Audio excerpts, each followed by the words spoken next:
There are a lot of takeaways, some good, some bad, after the first ever NASCAR All-Star race at Bristol Motor Speedway. This is gonna be a full episode.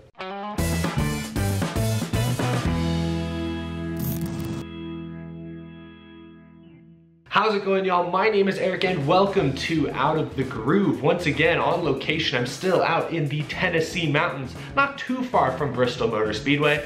Last night was awesome being there as a fan. It was the largest crowd at a sporting event since the pandemic began, or since it was officially classified as a pandemic in mid-March. So a historic race, a historic event just for that reason alone. I'll have a video up likely tomorrow or the next day documenting my entire experience at the track, talking about all the different protocols put in place, how fans reacted to mask wearing and all the other things that are now common during in a post-COVID or during COVID world. I'll have a whole video kind of documenting my experience and giving you guys in depth my thoughts and my firsthand experience with going to a NASCAR race during a global pandemic, because it was weird. It was definitely different. It was not business as usual, and neither was the race. Neither was this entire event. So we're going to talk about the race. We're going to talk about the top finishers. We're going to talk about some of the extra drama that we saw in the open race and even in the All-Star race itself. We're going to talk about the numbers on the cars, the underglow. We're going to talk about all that stuff, and at the very end, as always, I'll put this race on my patented Groovy Gauge. So we have a lot to get to. Let's basically go in chronological order here. We'll start with the open race, the race to get into the All-Star race. Eric Almirola, William Byron, Matt DiBenedetto won the 3 stages to get into the race. Clint Bowyer reportedly won the overall fan vote. Like, he was the overall winner, regardless of what happened to other drivers during the race. Bowyer won the fan vote, so he made it in as well. But the open race was easily the most dramatic event of the night. The All-Star race, we'll talk about in a moment, had its moments, but the open race, as is often common with every All-Star event in recent years, the open was where the real drama and the real desperation really showed through. So the race, I would say, was somewhat tainted, or at least was defined by the rivalry, the incidents between Michael McDowell and Bubba Wallace. McDowell started on pole via the random draw, but he was losing some spots early on. Bubba Wallace drove up into the top 5, kind of put the bumper to Michael McDowell.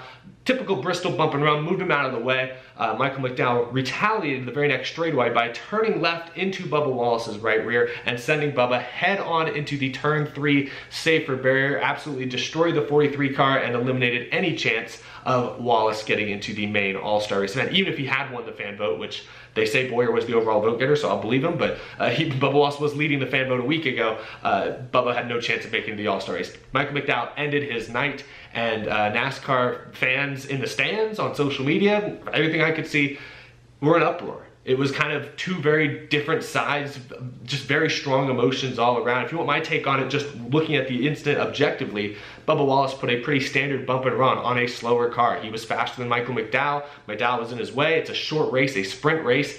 Can't waste any time with these guys. Bubba Wallace, his bump and run on Michael McDowell was 100% fair and clean. And McDowell choosing to retaliate by hooking a guy on the straightaway and sending them into the outside wall head on, destroying their car, is an extreme overreaction, not a just response to what Bubba Wallace did to him. I'm a little surprised NASCAR didn't straight up park Michael McDowell. He had some damage after that, and then he later caused another wreck, and he kind of did not have a good night, was never in contention for any stage win. So at the end of the day, I guess no harm, no foul, but I'm shocked that NASCAR did not penalize Michael McDowell for clearly intentionally wrecking Bubba Wallace in a dangerous way. I know it's a short track, speeds aren't super high at Bristol, but anytime you send a guy purposely head on into the outside wall, I believe that warrants disciplinary measures, even if it's just being parked for the remainder of that race itself. Bubba Wallace's post-race interview, a lot of people had strong reactions to it. I've seen it since then. I didn't see it live. I was in the stands, and they might have played on the big screen, but I missed it. I didn't hear everything he had to say.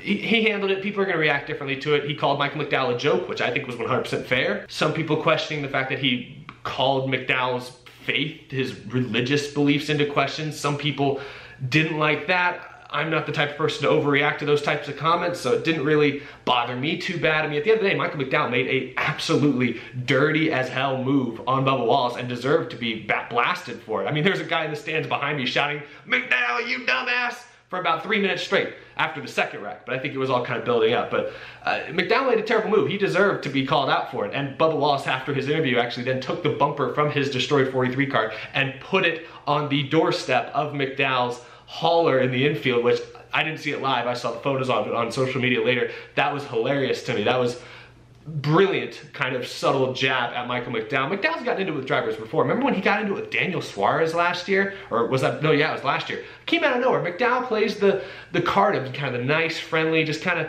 you know, next door neighbor sort of character, or sort of driver. Very unassuming, kind of just goes out there and runs 20th most weeks. Like, yeah, he's had some good runs this year.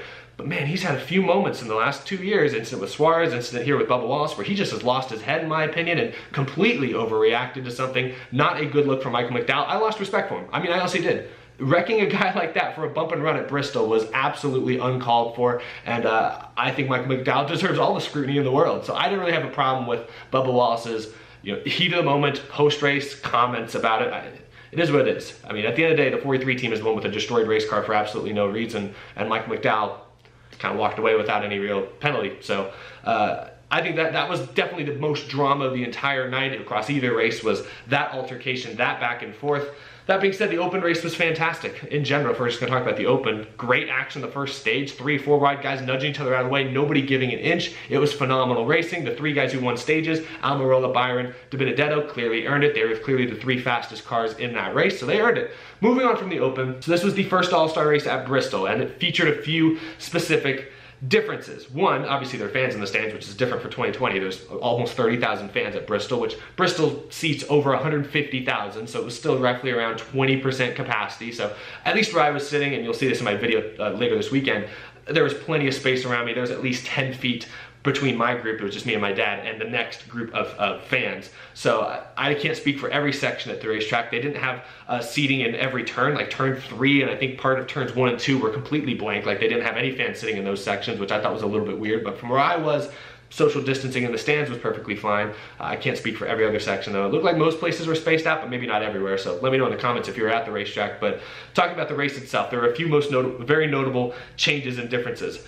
A lot of them were cosmetic. We'll start with the numbers slid back slightly towards the rear of the car. That was a hot topic of conversation coming into this race. A lot of people very passionate about it.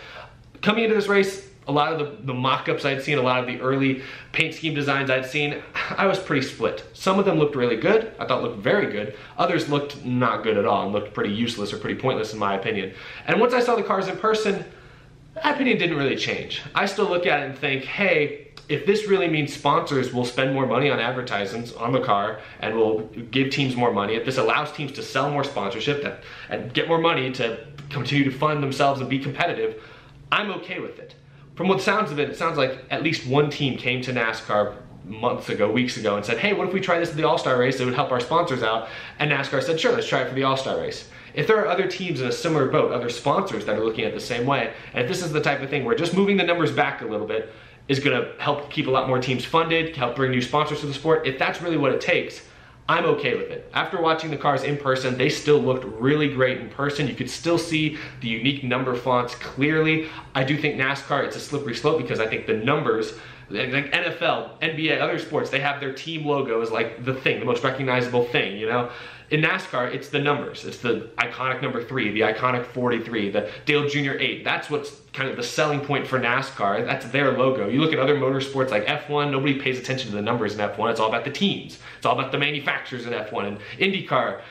Nobody really pays that close of attention to the numbers on the cars. It's just not as big a part of their branding. In NASCAR, the numbers are huge. The neon yellow 24 for Jeff Gordon, like, that's really important to NASCAR, is what the numbers look like in those logos. So I don't want to see the numbers shrink. I don't want them to be like really small on the quarter panel or something. But what I saw in person, the numbers were still very clear to the fans, still prominently displayed. And in about, I would say, half the cars, the new paint schemes or the slightly altered paint schemes actually looked really good and kind of unique. So I'm not entirely against the move back numbers. That might be very controversial to say. I do think if they continue to do this long term, like in other races down the stretch, I think designers and teams will start to get more creative and start to figure out really how to use things. Like I thought the Energizer car that Ryan Preece ran, that paint scheme looked great. Matt Kenseth's McDonald's car looked probably the best of all of them as far as moving the number back, adding the logo, and it not really distracting you as a fan watching it. Like the McDonald's car looked fantastic. I think over time designers will start to figure out what works and what doesn't with this new kind of area to play with. So I'm not too worried about the numbers being slid back ever so slightly. It sounds like that's the only time it's going to happen here in 2020. The earliest we would possibly see slid back numbers, I think, become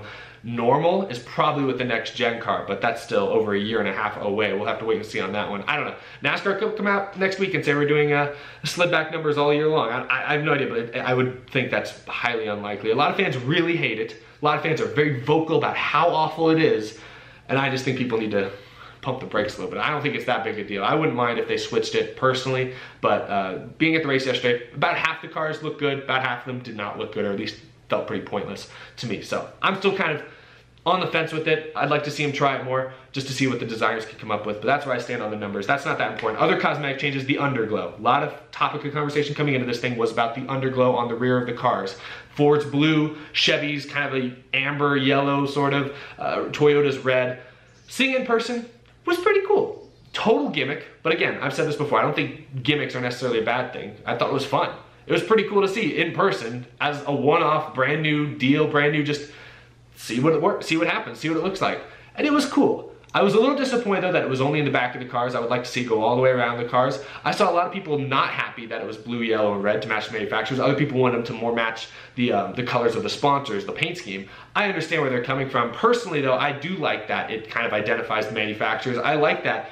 When I was watching the race and see them go into turn one, I'd see a bunch of blue lights up front. I'd be like, oh, Ford's leading the race right now. Look at Blaney, Harvick, look at them, they're leading the race. Look at Ford's up there running well. I like that from a manufacturer's perspective. It's another way to identify each car as a specific manufacturer. You know, the cars all look pretty similar. The front ends all look different, but if you're just watching the car, if you're just looking at the side of a NASCAR Cup car, they all look pretty much identical. And so adding the neon lights in the back to change the colors and add more manufacturer identity, I'm okay with. Again, I don't really think this is something that we need to see long-term or see in every racetrack. I think this is something saved for special one-off events. I'd like to see it at future all-star races perhaps, but the underglow, a little bit of a disappointment. I can't say I was going in with super high expectations for it, but it certainly did not blow my mind the way I was hoping it might.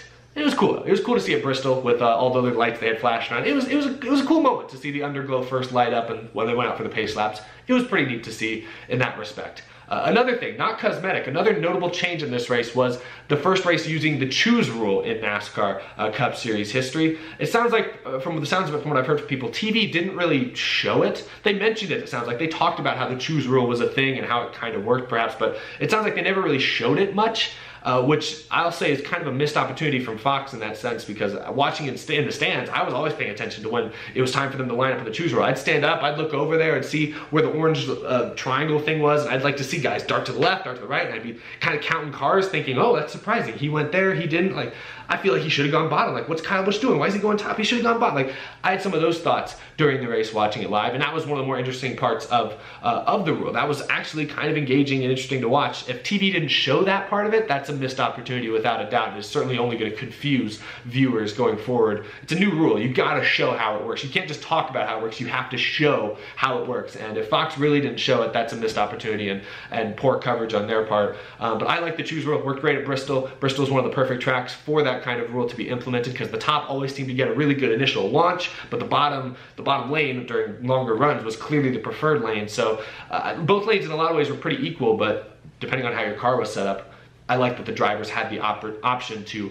pick a lane on each restart. I liked it. I'd like to see more of that at more tracks. That's the one thing. The sled back numbers, I don't need to see that in every race, at least not anytime soon. The underglow, definitely don't need to see that in every race, not even every night race. Don't need to see that every race going forward. But the choose rule, I think, should be used at a good number of tracks going forward. Not every track, but especially a lot of the short tracks. Yes, NASCAR put the choose rule in motion starting, I guess Texas is this week, but whenever the next short track race is, I don't know the schedule off the top of my head.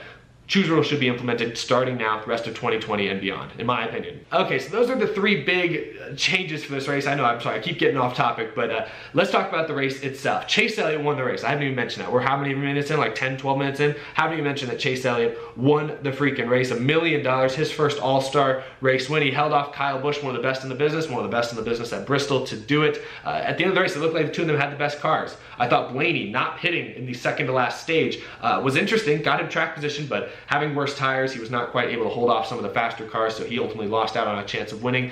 But it was great to see Chase Elliott and Kyle Busch, two of the most popular drivers in the sport, going at it. Yes, the race itself, I would say, was not quite as eventful, not quite as dramatic or chaotic as maybe people were hoping for going to Bristol for the All-Star race. But at the end of the day, I think the two best drivers in cars last night were leading the race at the end, and Chase Elliott got the win.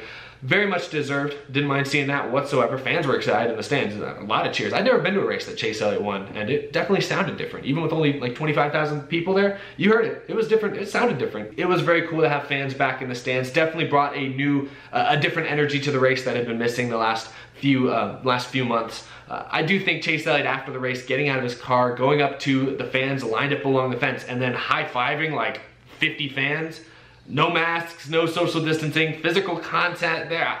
Not the best look, especially when NASCAR is under public, scrutiny right now. A lot of outside influence was looking in at this race, being, like I said at the very beginning, the largest audience at a sporting event since March. A lot of people were looking at how NASCAR and how Bristol Motor Speedway are going to handle this. Chase Elliott going out there, unprotected in any way, shape, or form, high-fiving actual fans, making physical, not a good look whatsoever. I hope NASCAR finds Chase Elliott for that. That might be controversial. I know you guys are gonna hate me. They need to find Chase Elliott for that, because that's gonna be picked up by national media. It's gonna be shown by everyone around the country saying, look at NASCAR not taking this seriously. Look at NASCAR not taking health into concerns. NASCAR sent a memo just a week ago saying, hey, we're gonna start finding people for not wearing masks, for not keeping their distance, for not following the protocols we set in place. Chase Elliott just blatantly gave a middle finger to those protocols. They need to find him. They need to find Chase Elliott for that. Not a lot.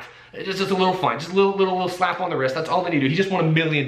They can fine him 10,000. Like, it's not a big deal, but they need to take an action and say, hey guys, you can't do that. We love having the fans in the stands. I know, having fans back at the track, it's great. And while I was at the track, especially down in the concessions area, most fans had masks on. People were trying to distance as best they could. In the stands, people were mostly spread out. But at the end there, having that image, and I've already seen it, it's top trend on Twitter and stuff. I'm seeing that image float around, seeing that video of him just high-fiving people without masks, all this stuff. Not a good look for NASCAR. In my opinion, they need to find him for that. But that's my hot take there. I don't even think that's really a hot take. But overall, I was really happy to see Chase Elliott win. Always good to see the most popular driver shine on a new and exciting stage like this was for the All-Star race.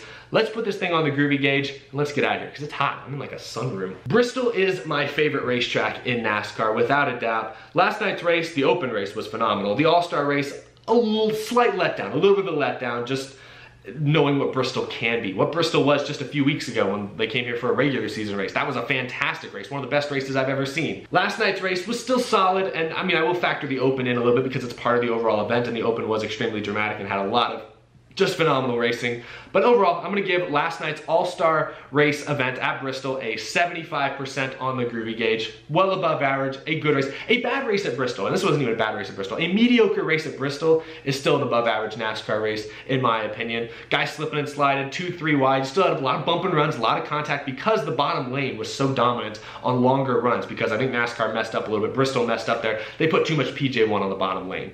They've kind of been adding PJ1 for all the Bristol races the last couple of years, and it's been great because it makes the bottom and the top pretty equal. Drivers can have options. They overdid it last night. It sounds like several drivers said that. Yeah, they overdid it last night, and that's why the top never really came in, and that's why it was just a fight for the bottom. And I don't know, people say they love Old Bristol. I was never the biggest fan of Old Bristol. I mean, I was a fan of it. I loved Old Bristol, but I think Bristol the last 2 years or so has been absolutely perfect Bristol. I think the best Bristol of all time has been what we've seen the last 2 or 3 years, with the little bit of PJ1 on the bottom lane and the top still having speed as well. We didn't see that last night. It was all around the bottom, but that did present some great contact moments, some beating and banging and all that great short track stuff. So overall, 75% for me on the Groovy Gauge. Let me know what you guys thought of the first ever Bristol All-Star race. It was fun. It was great to be there in person, I will say. I'll be curious, honestly, to see if they come back to Bristol next year for the All-Star race, if Charlotte's days are numbered for the time being, at least. You know, Bristol was a lot of fun. There's something about that night race with all the added effects and everything, and the fireworks and everything. There's something about it that just sets a really cool, really entertaining stage for a racing night like this one, a party kind of atmosphere. I think once hopefully next year a lot of fans, max capacity is allowed to come back, I think it's going to be absolutely fantastic should they choose to run this race at Bristol once again. Both Bristol and Charlotte are owned by the same company, Speedway Motorsports. I would hope that the group over there liked what they saw last night and would be open to bringing the All-Star race back to Bristol next year. I think it would be a great option, but that's just me. Might be difficult logistically with the way things line up. Who knows? But I had a lot of fun. Let me know what you guys thought of last night's race and all the things I talked about in this episode. We covered a lot of things, maybe some hot topics. Not everyone has to agree, but it is what it is. Thank you all for watching this video. Subscribe if you are new. Follow me on Twitter, follow me on Instagram. As always, a big thank you to my Patreon supporters. I really hope you guys enjoy the video that I post here in the next, I still don't know. It's gonna be tomorrow or the next day. I'm still kind of traveling, gotta get home here this weekend, so it'll be up soon. But I hope you guys enjoy it. It would not be possible for me to make those types of videos without the support I get from each and every single one of you on Patreon. So thank you all a ton. Like I said, I'll be back home, back in my normal studio here in the next couple of days, so expect more of your regularly scheduled uploads here very shortly. Texas is, of course, this weekend. I'm not planning to be there in person, unfortunately, but should be a fun race. First race to Texas this year, it is what it is. I'll have a video up after that race, as always, but thank you all for watching. I will see you all again very, very soon. Take care, everyone.